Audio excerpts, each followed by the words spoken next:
Hi friends, welcome to Conquers the Hindu News Analysis dated 6 July 2020. நம்ம இன்னைக்கு பார்க்கக்கூடிய first article என்ன அப்படின்னு கேட்டிங்கன்னா, பூட்டான் கிட்ட இருந்து சில பர்டிகுலர் டெரிட்டரியா சைனா கிளைம் பண்ணியிருக்காங்க அப்படிங்கிறது. சரி, இதோட ஜியோகிராபிக்கல் ஆஸ்பெக்ட் பார்க்கலாம். பூட்டானோட எந்தெந்த கண்ட்ரீஸ் பார்டர் ஷேர் பண்ணுது அப்படின்னு கேட்டிங்கன்னா, சைனா ஷேர் பண்ணுது, இந்தியா ஷேர் பண்ணுது.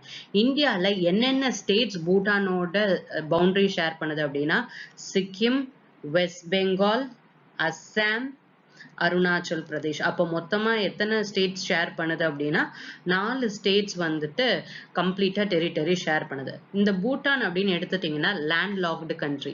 அதனால இவங்களோட எக்ஸ்டர்னல் ட்ரேடா இருக்கட்டும், இவங்களோட தேவைகள் எல்லாத்துக்குமே யாரை டிபெண்ட் பண்ண வேண்டியதா இருக்கு அப்படின்னு கேட்டீங்கன்னா, ஒரு country which is having maritime boundary depend பண்ண வேண்டியதா இருக்கு. அப்ப ஜியோகிராபிக்கலி பூட்டான் இருக்கக்கூடிய ஏரியா அப்படிங்கிறது ஒரு டிஸ்அட்வான்டேஜ்டு, ஜியோகிராபிக்கலா பாத்தீங்கன்னா ஒரு நெகட்டிவான ஆஸ்பெக்ட்ல இருக்கு. ஏன்னா எப்பயுமே ஒரு லேண்ட்லாக் கண்ட்ரிக்கு இந்த ட்ரேட் அப்படிங்கும் போது இன்னொரு கண்ட்ரியை டிபெண்ட் பண்ணக்கூடிய சிச்சுவேஷன். ஸோ அந்த விதத்துல எடுத்துட்டீங்க அப்படின்னா இந்தியாவும் பூட்டானும் ரொம்ப பெரிய க்ளோஸ் ஃப்ரெண்ட்ஸ். இது வரைக்கும் இவங்க 2 பேருக்கும் நடுவில் எந்த டிஸ்பியூட்ஸும் இருந்திருக்கா. ஸோ ஒரு ட்ரீட்டி ஆஃப் ஃப்ரெண்ட்ஷிப்பே இந்தியாவுக்கும் பூட்டானுக்கும் நடுவில். சரி, என்ன பிரச்சனை அப்படின்னு கேட்டிங்கன்னா, இந்த சைனாக்கும் பூட்டானுக்கும் நடுவுல பவுண்டரி ப்ராப்ளம்ஸ் இருக்கு. ஆனா ஏன் திடீர்னு இன்னைக்கு நியூஸ் பேப்பர்ல இது பேசியிருக்காங்க அப்படின்னா, 58 GEF கவுன்சில், அதாவது 58 குளோபல் என்விரான்மெண்ட் ஃபெசிலிட்டி கவுன்சில் அப்படின்னு ஒரு பர்டிகுலர் ஆர்கனைசேஷன் இருக்கு. அதாவது என்விரான்மெண்டல் சம்பந்தப்பட்ட இதுக்கு ஃபண்ட் கொடுக்கற மாதிரியான ஒரு ஆர்கனைசேஷன். இவங்களோட மீட்டிங் வந்துட்டு ஜூன் 2 அண்ட் ஜூன் 3 அன்னைக்கு நடந்திருக்கு. அப்ப பூட்டான் என்ன கேட்டிருக்காங்க அப்படின்னா, சக்தங் சாங்சுரி இந்த இடத்துல இருக்குல்ல, சக்தங் வைல்ட் லைஃப் சாங்சுரிக்கு இந்த GEF ஃபெசிலிட்டிக்கு அடியில வந்துட்டு ஃபண்ட் கொடுங்க அப்படின்னு கேட்கும் போது சைனா என்ன பண்ணிட்டாங்கன்னா, இந்த ஃபண்ட் கேட்டதை ஸ்டாப் பண்ண பார்த்துருந்துருக்காங்க. ஏன் ஸ்டாப் பண்றாங்க அப்படின்னா, இந்த சக்சங் அப்படிங்கிற வைல்ட் லைஃப் சாங்சுரி, இந்த particular region it's a disputed territory, பிரச்சனையா இருக்கக்கூடிய டெரிட்டரி. அதனால இதுக்கு ஃபண்ட் வந்துட்டு கொடுக்க கூடாது அப்படின்னு சொல்லி பிரச்சனை பண்ணியிருப்பாங்க. ஆனா பூட்டான் கிட்ட கேட்ட போது எனக்கு வந்துட்டு டெரிட்டோரியல் ப்ராப்ளம்ஸ் இருக்கு சைனாவோட, ஆனா எங்களோட டெரிட்டோரியல் ப்ராப்ளம்ஸ் வந்துட்டு எந்தெந்த ரீஜன்ஸ்ல தான் இருக்கு அப்படின்னு கேட்டீங்கன்னா, நார்தர்ன் பார்ட் ஆஃப் யுவர் பூட்டான்லயும் வெஸ்டர்ன் பார்ட் ஆஃப் பூட்டான்லயும் தான் டெரிட்டோரியல் டிஸ்பியூட்ஸ் இருக்கு.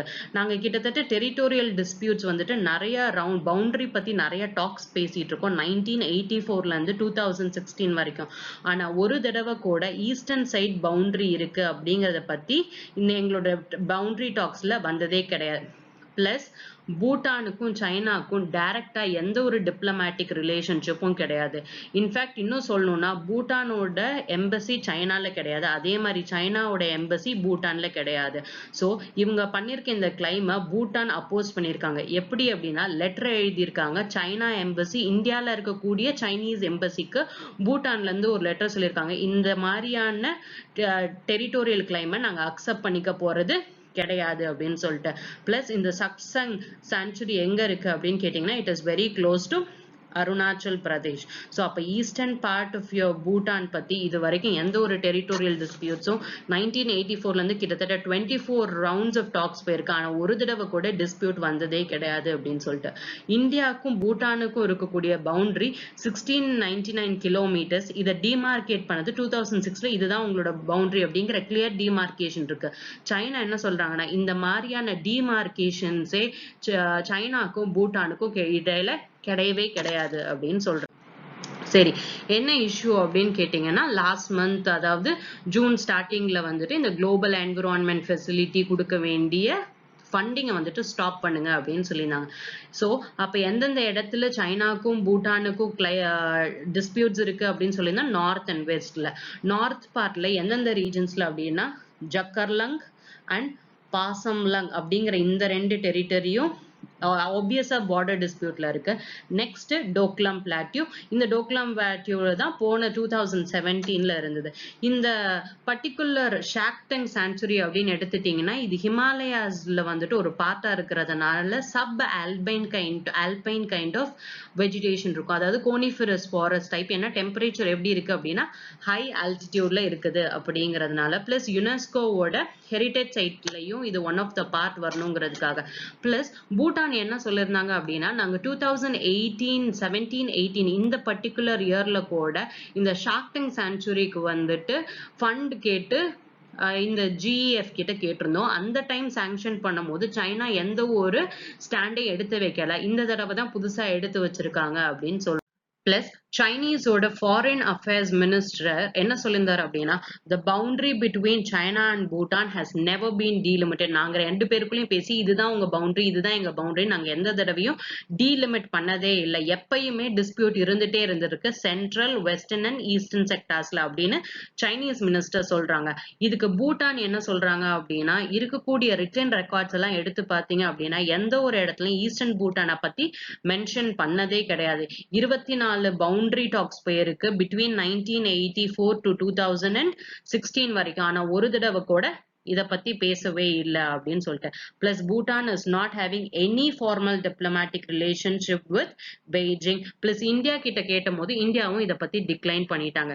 சரி, ஏன் இந்தியா கிட்ட இதை கமெண்ட் கேட்டிருக்காங்க அப்படின்னு கேட்டீங்கன்னா, இந்த பர்டிகுலர் ரீஜன்ஸ், அதாவது இந்த GEF அப்படிங்கிற ஃபெசிலிட்டியில வந்துட்டு பூட்டானை ரெப்ரசென்ட் பண்ணி யாரும் போறதே கிடையாது. கம்ப்ளீட்டா எந்தெந்த கண்ட்ரீஸை வந்துட்டு இந்தியா ரெப்ரசென்ட் பண்ணிட்டு இருக்கு அப்படின்னு கேட்டீங்கன்னா, பங்களாதேஷ், பூட்டான், இந்தியா, ஸ்ரீலங்கா, இது எல்லாத்தையுமே இந்தியா தான் ரெப்ரசென்ட் பண்ணுது. பிளஸ் மால்தீவ்ஸ், இவங்க எல்லாரையுமே வந்துட்டு ஒரு கான்ஸ்டிடுவன்சி மாதிரி எடுத்துட்டு இவங்க எல்லாரையும் யாரு தான் செப்டம்பர் 2017ல இருந்து ரெப்ரசென்ட் பண்ணிட்டு இருக்காங்கன்னா, இந்தியா தான் ரெப்ரசென்ட் பண்ணிட்டு இருக்கு.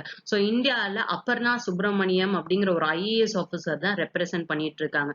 அப்ப பூட்டான் வந்துட்டு இதை சைனா அந்த பிளாட்ஃபார்ம்ல வைக்கும் போது பூட்டான்ல இருந்து டைரக்டா எந்த ஒரு அஃபீஷியலையும் இதை அப்போஸ் பண்றதுக்கு இல்லை.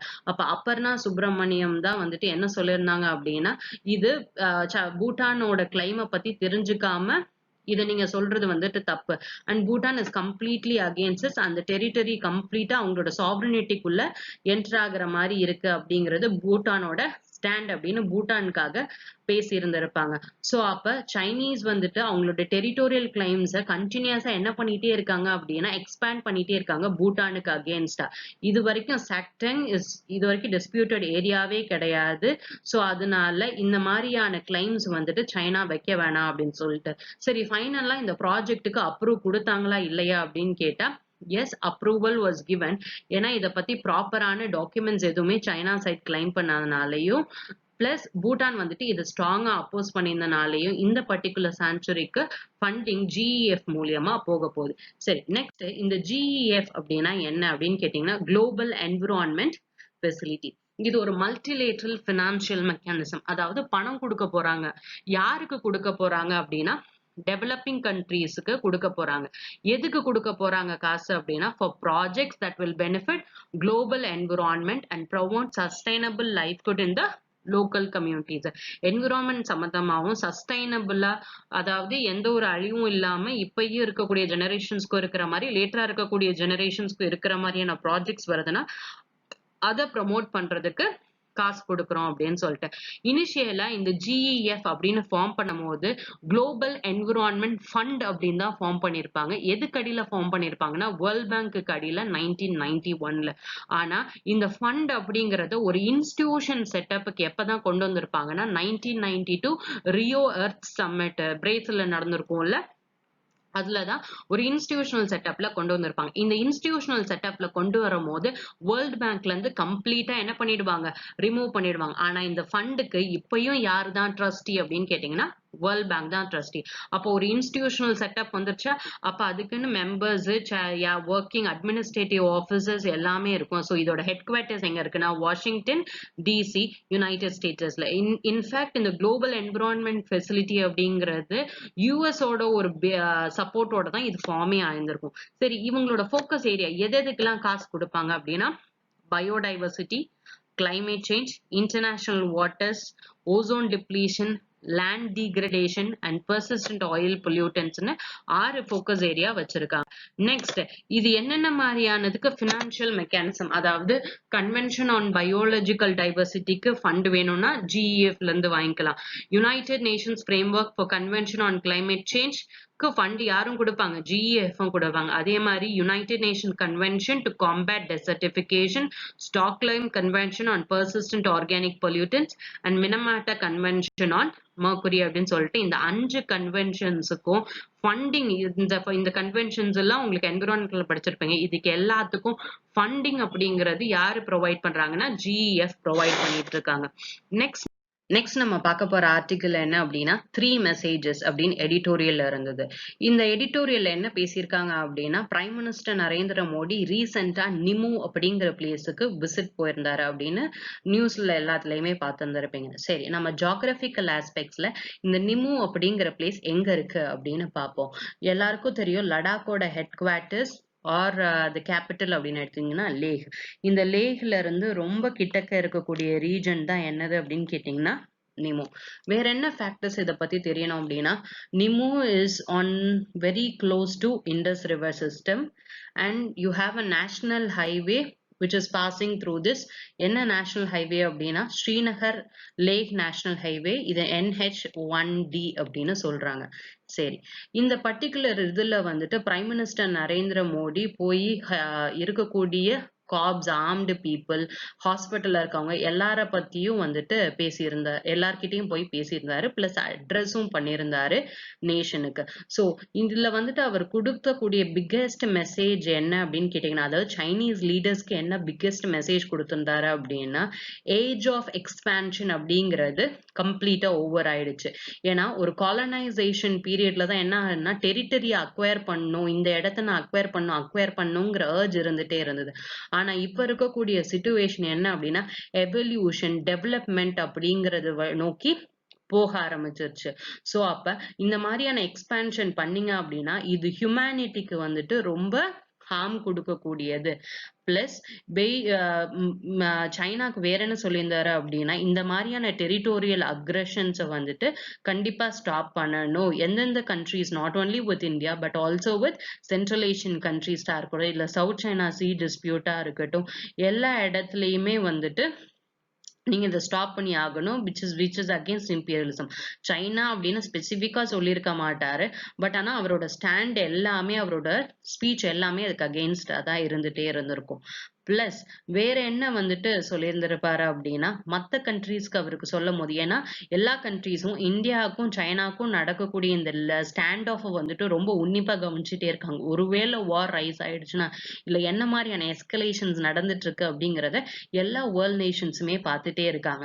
ஸோ அப்ப இதை பத்தி இந்தியா சொல்லும் போது வேர்ல்ட் நேஷன்ஸ்க்கு என்ன சொல்றாங்க அப்படின்னா, இந்தியாவோட ட்ரெடிஷன் என்னன்னா, நாங்க அமைதியா தான் இருப்போம், ஆனா அதே நேரத்துல என்னவாவும் இருப்போம் அப்படின்னா தைரியமாவும் இருப்போம். ஸோ பிளஸ் நாங்க உடனே வாருக்கு அப்படின்லாம் போகவே மாட்டோம். இருக்கக்கூடிய எல்லா பேச்சுவார்த்தைகளுக்கான வழிமுறைகளும் ஒருவேளை கடைசி எக்ஸாஸ்ட் ஆயிடுச்சு அப்படின்னா, அதாவது கம்ப்ளீட்டா ஸ்டாப் ஆயிடுச்சு, இல்ல இதுக்கு மேல வேற பேசவே முடியாதுங்கிற சிச்சுவேஷன்ல தான் நாங்க ஆக்ஷனுக்கே போவோம், இல்லைன்னா போக மாட்டோம் அப்படின்னு சொல்லியிருந்தாங்க.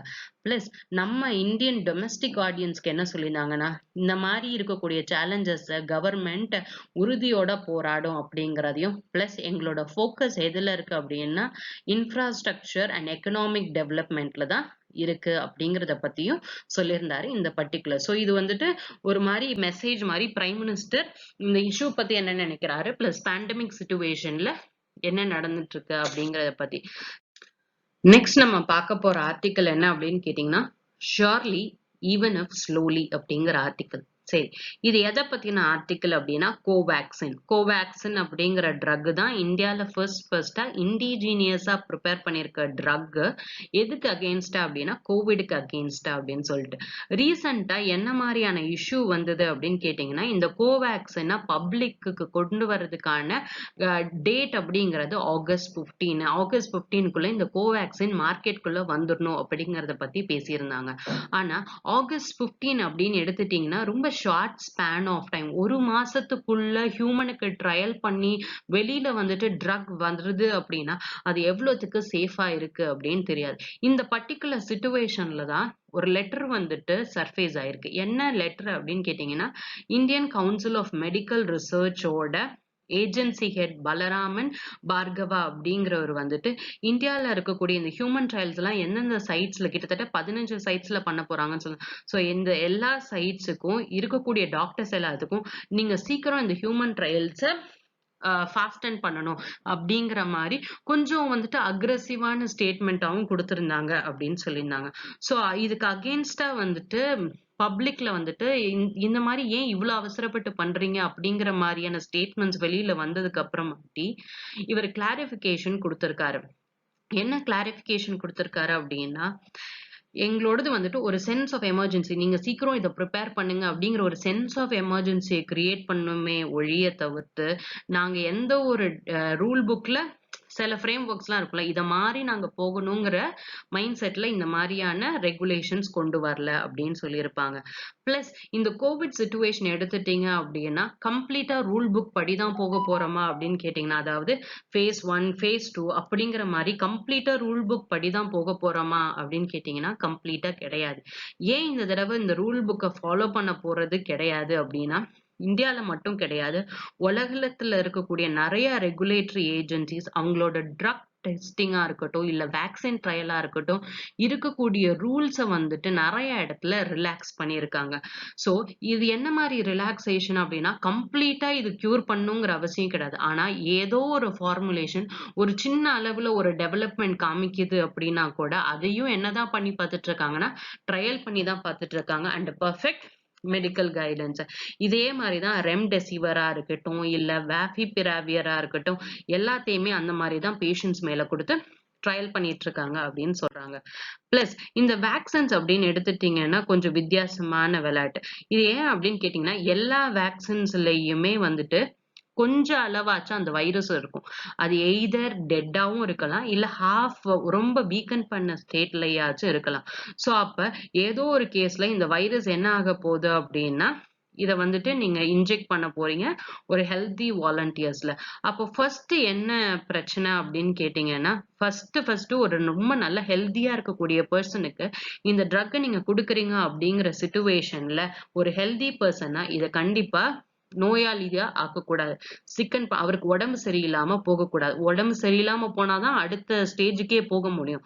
அப்ப செகண்ட் ஹேர்டல் என்ன அப்படின்னா, நம்ம நேத்திக்கே வந்துட்டு கான்வலசன்ட் பிளாஸ்மா தெரப்பில என்ன பார்த்திருந்தோம்னா ஆன்டிபாடிஸ் இம்யூனோகுளோபுமின்ஸ் வந்துட்டு இந்த ஆன்டிபாடிஸ் என்ன பண்ணணும்னா ப்ரொடியூஸ் பண்ணும். அப்ப நம்ம என்ன பண்ணணும், செகண்ட் ஸ்டேஜ்ல நீங்க கொடுக்கக்கூடிய மருந்து என்னோட இம்யூன் சிஸ்டத்தை ஊக்குவிக்குமா இந்த ஆன்டிபாடிஸை ப்ரொடியூஸ் பண்றதுக்கு அப்படின்னு பார்க்கணும். ஸோ அப்போ செகண்ட் ஹெடில் என்னோட பாடியில இருக்கக்கூடிய இம்யூன் சிஸ்டம் ஆன்டிபாடிஸ் ப்ரொடியூஸ் பண்ணணும் இந்த டிசீஸ்க்கு அகெயின்ஸ்டா ஆக்ட் பண்றதுக்கு. அப்ப அப்படி நடந்தாதான் இந்த வேக்சின் என்னவா இருக்கு, எஃபிஷியன்டா இருக்கு. அப்ப செகண்ட் ஹெர்டில் என்ன அப்படி, ஃபர்ஸ்ட் சேஃப்டி, செகண்ட் எஃபிஷியன்சியா இருக்கணும். ஃபைனலா தான் அதுக்கப்புறமாட்டி தான் என்ன பண்ணும் அப்படின்னா thousands ஆஃப் பீப்புள்ல டெஸ்ட் பண்ணும் அப்படின்னு சொல்றது. ஸோ அப்ப இது வந்துட்டு பண்ணும்போது இட் இஸ் ப்ரொடெக்டட். இந்த வேக்சின் நான் கொடுக்கக்கூடியது ப்ரொடெக்டட். யாரெல்லாம் வேக்சினேஷன் போடாம இருக்காங்களோ அவங்க எல்லாம் வந்துட்டு அன்ப்ரொடெக்டடா இருக்காங்க அப்படிங்கிற காட்டுறது அளவுக்கு இது எப்படி இருக்கணும்னா பெனிஃபிஷியரா இருக்கணும். அப்ப இன் பிரின்சிபல் பாத்தீங்கன்னா இதை ரொம்ப ரஷ் பண்ணக்கூடாது. சரி, ரஷ் பண்ணக்கூடாது அப்படிங்கிற சிச்சுவேஷன்ல ஏன் இவங்களுக்காக இது கொடுத்தீங்க அப்படின்னு கேட்டீங்கன்னா, இந்த கோவேக்சினை யார் மேனுஃபேக்சர் பண்ண போறாங்கன்னா Bharat Biotech in combination with ICMR Indian council of medical research plus national institute of virology Pune, இவங்க எல்லாரும் தான் சேர்ந்து பண்றாங்க. பிளஸ் இந்த பாரத் பயோடெக்கு நிறைய வேக்சின் மேனுஃபேக்சர்ல எக்ஸ்பீரியன்ஸும் இருக்கு, கிரெடிபிலிட்டியும் இருக்கு. சரி சார், இந்த SARS-CoV-2ங்கிற வைரஸோட ஸ்ட்ரெயினை எங்க இருந்து எடுத்திருக்காங்க அப்படின்னா நேஷனல் இன்ஸ்டிடியூட் ஆஃப் வைராலஜில இருந்து எடுத்திருக்காங்க. ஸோ அப்ப இப்போதைக்கு என்ன வந்துட்டு இருக்கக்கூடியதுன்னா இந்த ட்ரையல் ப்ராசஸை நம்ம ஃபாஸ்டன் பண்ணணும். அதுக்குன்னு 1 மாசம் அப்படிங்கிறது ரொம்ப ஷார்ட்டான டைம் பீரியட் அப்படின்னு சொல்லிட்டு ஆர்டிக்கல்ல சொல்லியிருக்காங்க. இப்போதைக்கு ஓரளவு மக்களுக்கு தெளிவு வர ஆரம்பிச்சிச்சு. அதாவது பிஹேவியர்ல அவங்களுக்கு மாற்றம் வர ஆரம்பிச்சு, யாரும் பக்கத்துல விடக்கூடாதுங்கிற அந்த பிஹேவியரல் சேஞ்ச் வர, சோசியல் டிஸ்டன்ஸ் வர ஆரம்பிச்சிச்சு. செகண்ட், மாஸ்க் வியர் பண்றது அப்படிங்கிறது ஒரு பழக்கமாவே எல்லார்கிட்டயும் வந்துட்டே இருக்கு. ஆனா இந்த பிஹேவியரல் சேஞ்சஸ் வருது அப்படிங்கிறது அப்படிங்கிறதுக்காக வேக்சின்ஸையும் ரஷ் பண்ணக்கூடாது அப்படின்னு சொல்றாங்க. சயின்ஸ் ரொம்ப ஹரியா இருக்கக்கூடாது. ஏன்னா ஒருவேளை ஃபெயிலியர் ஆயிடுச்சு அப்படின்னா மக்களுக்கு சயின்ஸ் மேல இருக்கக்கூடிய ட்ரஸ்ட் அப்படிங்கிறது என்ன ஆயிடும், கம்ப்ளீட்டா பிரேக் ஆயிடும். அப்ப பெஸ்டான ஸ்ட்ராட்டஜி என்ன அப்படின்னு கேட்டீங்கன்னா, கம்ப்ளீட் டிரான்ஸ்பரன்சி. என்ன பண்றீங்களோ அத கம்ப்ளீட் ட்ரான்ஸ்ஃபர் பண்ணுங்க. ப்ரொசீட் பண்ணுங்க. லேட்டா பண்ணா கூட எல்லாத்தையும் பெர்ஃபெக்ட்டா வச்சுட்டீங்க அப்படின்னா people will have so much of trust on you அப்படின்னு சொல்றதுதான் இந்த ஆர்டிக்கல். நெக்ஸ்ட் என்ன ஆர்டிக்கல் அப்படின்னு கேட்டீங்கன்னா, ஹவு டு கவுண்டர் சைனா அப்படின்னு சொல்லிட்டு அகெயின் an எடிட்டோரியல் ஆர்டிக்கல் ஓபெட் பேஜ்ல இருந்தது. சரி, இந்த ஆர்டிக்கல் எதை பத்தி பேசுது அப்படின்னு கேட்டீங்கன்னா, இந்தியாவுக்கும் சைனாவுக்கும் நடக்கக்கூடிய பார்டர் டென்ஷன்ஸ்ல சைனாவை இந்தியா எவ்வளவுத்துக்கு கவுண்டர் பண்ண முடியும், என்ன மாதிரியான சேலஞ்சஸ் வந்துட்டு இந்தியாவுக்கு இருக்கு அப்படிங்கிறத காமிக்கிற ஆர்டிக்கல் அது. சரி, இந்த ஆர்டிக்கல்ல என்ன சொல்லியிருக்காங்கன்னா, இந்த சிச்சுவேஷன்ஸ் இருக்கும்போது சைனாக்கும் இந்தியாவுக்கும் எக்கனாமிக்கல் ஆஸ்பெக்ட்ஸ் எப்படி இருக்கு அப்படின்னு பார்ப்போம். அதாவது 1987 அப்படிங்கிற பர்டிகுலர் டைம் ஸ்கேல் எடுத்துட்டீங்க, 1987 கிட்டத்தட்ட 1990 வரைக்கும் கூட நீங்க என்ன பண்ணிக்கலாம் அப்படின்னா எடுத்துக்கலாம். சோ சைனாவோட நாமினல் இது, இந்தியாவோட நாமினல் இந்த ப்ளூ கலர். சோ அப்ப சைனாவோட நாமினல் ஜிடிபி, இந்தியாவோட நாமினல் ஜிடிபி கிட்டத்தட்ட 1992 வரைக்குமே எப்படிதான் இருந்திருக்கு அப்படின்னா ஒரே மாதிரிதான் அவங்களோட கிராஸ் டொமஸ்டிக் ப்ராடக்ட் வந்துட்டு அவங்களோட வளர்ச்சி விகிதம் வந்துட்டு ஒரே மாதிரியே தான் இருந்திருக்கு. ஆனா போக போக என்ன ஆயிட்டே இருக்குன்னு பாருங்க. என்னால 2019 வரைக்கும் எடுக்க முடியல. பட் ஆனா 2017 வரைக்கும் இருக்கிற இது பாருங்க, இந்தியாவை விட சைனாவோட எக்கனாமி எப்படி ஆயிட்டு இருக்கு, ரொம்ப டிராஸ்டிக் டெவலப்மெண்ட். இதுவே பர்ச்சேஸ் பவர் பேரிட்டி, வாங்கக்கூடிய திறனை வச்சு இந்தியாவும் சைனாவோட எக்கனாமியை கம்பேர் பண்ணும்போது அகைன் சைனா எப்படிதான் இருக்கு, 5 மடங்கு ஜாஸ்தியா இருக்கு அப்படின்னு சொல்றாங்க இந்தியாவை கம்பேர் பண்ண. ஸோ எக்கனாமி வைஸ் எவ்வளவுக்கு சைனா வளர்ந்துட்டு நம்மள மாதிரியே இருந்த ஒரு கண்ட்ரி எவ்வளவுக்கு டெவலப் ஆயிருக்கு. செகண்ட், மிலிட்ரி ஸ்பெண்டிங் அப்படின்னு எடுத்துட்டீங்கன்னா 1990s பாருங்க, ரெண்டு பேருமே கிட்டத்தட்ட ஒரே மாதிரியானது. அதாவது ரெட் கலர் வந்துட்டு சைனா, ஆரஞ்சு கலர் வந்துட்டு இந்தியா. ரெண்டு பேருமே அவங்களோட மிலிட்ரி ஸ்பெண்டிங் எப்படிதான் இருந்திருக்கு, ஒரே மாதிரியா தான் இருக்கு. ஆனா 2019 என்ன இருக்கு, 2019 2020 எவ்வளவு பெரிய கேப் பாருங்க. கிட்டத்தட்ட 3 மடங்கு 4 மடங்கு ஸ்பெண்டிங் எப்படி ஆயிருக்கு அப்படின்னா ரொம்ப ஜாஸ்தியா இருக்கு. அப்ப எக்கனாமிக் ஆஸ்பெக்ட்ஸ்லயும் இந்தியா சைனா கிட்ட வீக்கான பொசிஷன்ல இருக்காங்க. அதே மாதிரி மிலிட்ரி ஸ்பெண்டிங்ஸ்லயும் நம்ம எப்படிதான் இருக்கோம், லெஸ்ஸான பொசிஷன்ல தான் இருக்கோம். அப்ப இந்த சிச்சுவேஷன்ல இந்தியா வந்துட்டு என்னென்ன மாதிரியான கன்ஸ்ட்ரெயின்ஸ் வந்து இந்தியாவுக்கு என்ன மாதிரியான ப்ராப்ளம் இருக்கு அப்படின்னு கேட்டீங்க. சரி, எனக்கு இதுக்கு முன்னாடியே நிறைய எக்கனாமிக் ஸ்லம்ப் இருந்தது, இப்போதைக்கு அது நமக்கு இது கிடையாது. ஏன்னா போன வருஷம் எக்கனாமிக் ஸ்லம்ப் இருந்தது அப்படின்னு சொன்னீங்கன்னா 2090 இருந்து என்ன பண்ணிட்டு இருந்தீங்க எக்கனாமிக்கல் டெவலப் பண்றதுக்கு, மிலிட்ரி ஸ்பெண்டிங் ஏன் சைனா அளவுக்கு நமக்கு இன்க்ரீஸ் ஆக முடியல அப்படின்னு கேட்டீங்கன்னா, ஒண்ணு வந்துட்டு என்ன அப்படின்னா நம்மளோட கவர்மெண்டோட அட்டென்ஷன் ஜாஸ்தியா புவர் பீப்புளுக்கு வந்துட்டு என்ன பண்ணணும் அப்படிங்கறதுலயே பாதி நேரம் போயிடுச்சு. பிளஸ் இந்தியாவுக்கு நிறைய கன்ஸ்டெயின்ஸ் இருக்கு. அவங்களுக்கு வந்துட்டு பிசிக்கல் பாலிசியா இருக்கட்டும், மானிட்டரி பாலிசியா இருக்கட்டும், எதுவுமே ரொம்ப ஒரு பிரைவேட்டைஸ்டு கைண்ட் ஆஃப் இதுக்கு சப்போர்ட் பண்ற மாதிரியே ஃபார்முலேஷன்ஸ் கிடையாது. பிளஸ் பப்ளிக் பிரைவேட் ஃபினான்ஸ் அப்படிங்கிறது என்னன்னா இந்தியால ரொம்ப கம்மி. பிசினஸஸ் அப்படின்றது மத்த கண்ட்ரிய பண்றத காட்டிலும் இந்தியால அந்த பிரைவேட் இன்வெஸ்ட்மெண்ட்ஸ் அப்படிங்கிறது இன்னும் அவ்வளவுக்கு என்ன ஆகல அப்படின்னா இன்க்ரீஸ் ஆகல. பிரைவேட் இன்வெஸ்ட்மெண்ட்ஸை இன்னும் நம்ம ஜாஸ்தி ஆக்கணும் அப்படின்னு சொல்லிட்டு. அப்ப இப்ப இருக்கக்கூடிய சிச்சுவேஷன்ஸ்ல லைன் ஆஃப் ஆக்சுவல் கண்ட்ரோல்ல இருக்கக்கூடிய ஸ்கேர்ஸான மிலிட்டரி ரிசோர்ஸா இருந்தா கூட இருக்கக்கூடிய ஸ்கேர்ஸான ரிசோர்சஸ் என்ன பண்ணும் அப்படின்னா நம்ம முழுசா ஒண்ணு சேர்க்கணும் அப்படின்னு சொல்லிட்டது. டிஃபென்ஸ் பட்ஜெட்ல ஏற்கனவே ரொம்ப டைட்டா தான் இருக்கு, இதுல ஒண்ணுமே பண்ணவே முடியாது. அப்ப இந்தியா கண்டிப்பா என்ன பண்ணணும் அப்படின்னு கேட்டீங்கன்னா, எக்கனாமில இருக்கக்கூடிய கேப்பா இருக்கட்டும், இந்த மிலிட்டரியில இருக்கக்கூடிய கேப்பா இருக்கட்டும், இத கண்டிப்பா க்ளோஸ் பண்ணியே ஆகணும். ஒருவேளை இந்த கேப்பை இந்தியா க்ளோஸ் பண்ண முடியாத சிச்சுவேஷன்ல என்ன நடக்கலாம் அப்படின்னா, பெய்ஜிங் அதாவது சைனா வந்துட்டு இந்த சப்கான்டினென்ட்லயே ரொம்ப பெரிய பவரா உருவாகி லேண்டா இருக்கட்டும், இல்ல மேரிடைம் பெரிஃபெரியா இருக்கட்டும், எல்லா இடத்துலயும் அவங்களோட வலிமைய காமிக்கிறதுக்கான வாய்ப்புகள் ரொம்ப அதிகமா இருக்கு அப்படின்னு சொல்றாங்க. பிளஸ் இது என்னதுனால நடந்திருக்கு அப்படி, இதோட ரூட் காஸ் ஏன் இவ்ளோ டிஃபரன்ஸ் அப்படின்னு கேட்டீங்கன்னா, ஒண்ணு வந்துட்டு ரிஃபார்ம்ஸ் வந்தது. ஆனா ரொம்ப ஸ்லோ டவுனா இருந்தது அப்படின்னு சொல்றாங்க. 1991ல இந்தியா வந்துட்டு LPG that is liberalisation, globalisation, privatisation ரொம்ப ரிமார்க்கபிளான ரிஃபார்ம்ஸ். அதனால தான் ரொம்ப டெவலப்மெண்ட் வந்ததுங்கிறதெல்லாம் அக்செப்டட். ஆனா இது எது வந்துட்டு ரொம்ப ஜாஸ்தி லிபரலைஸ் பண்ணல அப்படின்னு கேட்டீங்கன்னா, லேண்ட், லேபர், கேபிட்டல். நம்மளோட லேபர் லாஸ் எல்லாமே ஸ்ட்ரிஞ்சென்ட்டா தான் இருந்துட்டே இருக்கு. இப்ப ரீசென்ட்டா தான் இந்த கோவிட் சிச்சுவேஷனுக்கு அப்புறம் இன்வெஸ்ட்மென்ட்ஸ் நெறைய ஃப்ளோ ஆகணும் அப்படிங்கிறதுக்காக டெம்பரவரியா லேபர் ரெஸ்ட்ரிக்ஷன்ஸ லிஃப்ட் பண்ணியிருந்தாங்க. இவ்ளோ அமௌண்ட் சேலரி குடுக்கணும். இவ்ளோ ஹார்ஸ் தான் வேலை பார்க்கணும். கண்டிப்பா ஒரு நாள் லீவ் குடுக்கணும். அப்படிங்கிற மாரியான ரெஸ்ட்ரிக்ஷன்ஸ் எல்லாம் டெம்பரவரியா என்ன பண்ணியிருந்தாங்க? லிஃப்ட் பண்ணியிருந்தாங்க. பிளஸ் லேண்ட் அக்வயர் பண்றதும் அப்படிங்கிறது என்ன கிடையாது? ஈஸி கிடையாது. அப்ப ஒருத்தர் ஒரு எக்கனாமிய வந்துட்டு ஒரு இடத்துல பிசினஸ் செட்டப் பண்ணணும்னு நினைக்கிறேன்னா, ஃபர்ஸ்ட் அவருக்கு தேவை லேண்ட். செகண்ட் அவர் குடுக்கக்கூடிய லேபர் ஃபெசிலிட்டிஸ் எப்படி இருக்கு? அவருக்கு கேபிட்டல் எப்படி ஃப்ளோ ஆகுது? இது 3த்துலயுமே ரொம்ப பெருசா லிபரலைசேஷன் இல்லாதபோது, அதாவது லிபரலைசேஷன்னா ரெஸ்ட்ரிக்ஷன்ஸ் கம்மியா இருக்கணும் அப்படிங்கிறத மீன் பண்றது தான் லிபரலைசேஷன். அப்ப இது இல்லாத பட்சத்துல இன்வெஸ்ட்மென்ட்ஸ் இந்தியாக்குள்ள என்ன ஆகாது? நெறைய வராது அப்படின்னு சொல்றாங்க. பிளஸ் இந்தியா வேற என்னத்த பத்தியும் ரொம்ப ஜாஸ்தியா பேசிட்டு இருக்காங்கன்னா, செல்ஃப் ரிலையன்ஸ். ஆத்ம நிர்பான் அபியான் அப்படின்னு ஒண்ணு லான்ச் பண்ணியிருந்தாங்கல்ல, செல்ஃப் ரிலையன்ஸ் மிஷன் அப்படின்னு சொல்றாங்க. அதாவது எல்லாத்துக்குமே வந்துட்டு நம்ம நாட்டை மட்டுமே நம்பி இருக்கணும் அப்படிங்கிற மாரியான சிச்சுவேஷன். இதுதான் இப்ப என்ன பேசிட்டு இருந்தாருன்னா நரேந்திர மோடி, டொமஸ்டிக்கா இருக்கிறத டெவலப் பண்ணணும் அப்படின்னு சொல்லிட்டு. ஓகே, டொமஸ்டிக்கா இருக்கிறத டெவலப் பண்ணலாம். ஆனா அது எந்தெந்த செக்டார்ஸ்ல டொமஸ்டிக் மேனுஃபேக்சரர் டிபெண்ட் பண்ணும் அப்படிங்கிற கேட்டகரிஸ் இருக்கு. இப்ப செல்ஃப் ரிலையண்டா இருக்கணும் அப்படின்னா கிரிட்டிக்கலான மெடிக்கல் இன்கிரீடியன்ஸ்ல செல்ஃப் ரிலையண்டா இருக்கலாம். பிளஸ் டிஜிட்டல் சேஃப்கார்ட்ஸ் நம்ம சிட்டிசனுக்கு இருக்கணும் அப்படி. ஏன்னா இதெல்லாம் வல்னரபிளான ஏரியாஸ் அப்படிங்கிறதுனால அதுல வந்துட்டு ஹோம் க்ரோன் மேனுஃபேக்சருக்கு சப்போர்ட் பண்றதுக்காக செல்ஃப் ரிலையண்டா இருக்கலாம். ஆனா இதுவே வந்துட்டு டிஃபென்ஸ் செக்டாரை நான் செல்ஃப் ரிலையண்டா வச்சுக்க போறோம், ஃபாரின் பாலிசிஸ்ல நிறைய இன்வெஸ்ட்மெண்ட்ஸ்ல இருந்து நிறைய வந்துட்டு எங்களோட லோக்கல் பில்டப் தான் இருக்கணும், லோக்கலி மேனுஃபேக்சர்ட் ப்ராடக்ட்ஸ் தான் இருக்கணும் அப்படின்னு வர ஆரம்பிச்சீங்கன்னா இன்வெஸ்ட்மெண்ட்ஸ் உள்ள நிறைய வரவே வர. இதனால என்ன ஆக ஆரம்பிக்கும்னா இந்தியால நிறைய பேரியர்ஸ் உருவாக ஆரம்பிக்கும். பேரியர்ஸ் இருந்தது அப்படின்னா யாரும் இன்வெஸ்ட்மெண்ட்ஸ் பண்றதுக்கு விருப்பப்பட மாட்டாங்க. பிசினஸஸ் எல்லாமே ரொம்ப லெஸ்ஸான ரெஸ்ட்ரிக்ஷன்ஸ் இருக்கணும் அப்படின்னு தான் பார்ப்பாங்க. பிளஸ் இந்தியால இருக்கக்கூடிய அப்டக்கிள்ஸ் ஃபர்ஸ்ட் சைனாக்கு என்ன அப்படின்னு பாத்தீங்க அப்படின்னா, ஒருவேளை இந்த நிலைமை நீடிச்சுன்னா கண்டிப்பா ஃபியூச்சர்ல இந்தியாவும் சைனாவும் நிறைய பேச்சுவார்த்தை மட்டும் தான் பண்ணிட்டு இருப்பாங்க அப்படின்னு சொல்றாங்க.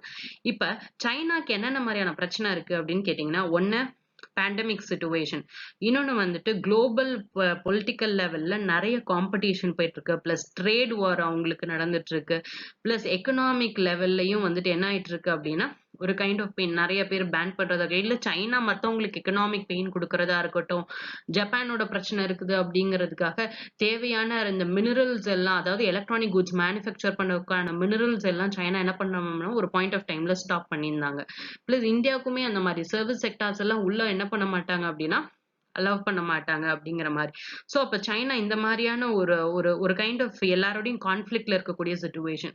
இதுவே இந்தியாவுக்கு யார் யாரெல்லாம் இந்த காம்படிட்டர்ஸா இருக்காங்களோ, ரைவல்ஸா இருக்காங்களோ, இவங்க எல்லாம் என்ன பண்றாங்க அப்படின்னா எங்களோட ரெகுலேட்டரி அத்தாரிட்டி வந்தீங்கன்னா ப்ரிடிக்டபிளா இருக்கும், இதுக்கு இதுதான் நடக்கும், எங்களோட டாக்ஸ் பாலிசிஸ் எல்லாம் ரொம்ப ஸ்டேபிளா இருக்கும், நாங்க ரொம்ப பெருசா ட்ரேட் ரெஸ்ட்ரிக்ஷன்ஸ் போடுறது கிடையாதுங்கிறது மாதிரி என்ன பண்ண ஆரம்பிச்சிட்டாங்க அப்படின்னா வெளிநாட்டுகளுக்கு அவங்கள வந்துட்டு கிளைம் பண்ண ஆரம்பிச்சிட்டாங்க.